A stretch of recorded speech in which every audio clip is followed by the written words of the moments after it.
अगले साल होने वाले लोकसभा चुनाव में अब महज कुछ ही महीनों का वक्त बचा हुआ है।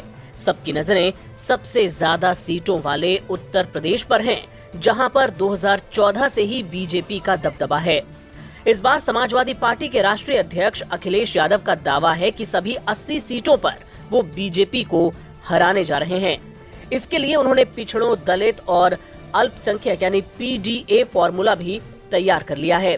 हालांकि अब तक कांग्रेस के साथ गठबंधन नहीं करने की बात कहने वाले अखिलेश ने पिछले दिनों ऐसा बयान दिया जिससे लगा कि सपा कांग्रेस के साथ हाथ मिलाने को तैयार है, बशर्ते प्रदेश में सीटों के बंटवारे के दौरान दबदबा उनकी पार्टी का ही रहे।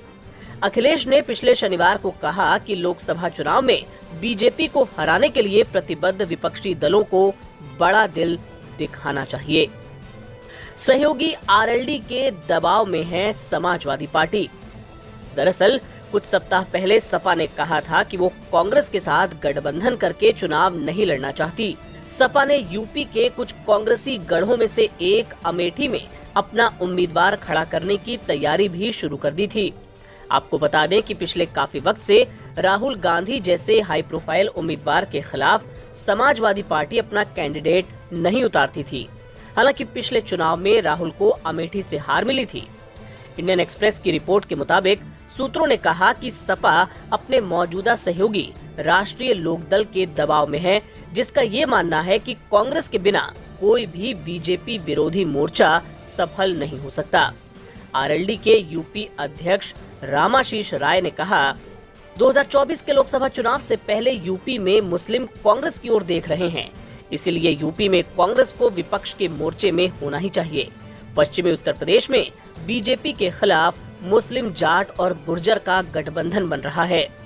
राय ने ये भी कहा कि पश्चिमी यूपी की कम से कम 22 लोकसभा सीटों पर मुस्लिमों की 38 से 51% और जाटों की 6 से 12% आबादी है।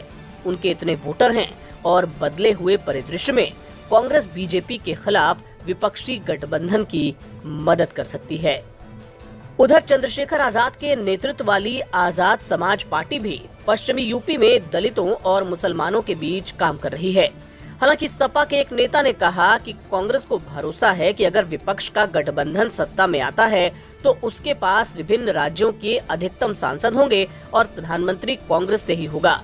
इसलिए कांग्रेस यूपी में सपा के साथ सीटों के बंटवारे में कोई समझौता करने को राजी नहीं है। जहां 2017 के विधानसभा चुनाव में दोनों दलों का पिछला गठबंधन विफल हो गया था, लेकिन कांग्रेस को याद रखना चाहिए कि वो 2019 में यूपी में केवल एक लोकसभा सीट ही जीत पाई थी।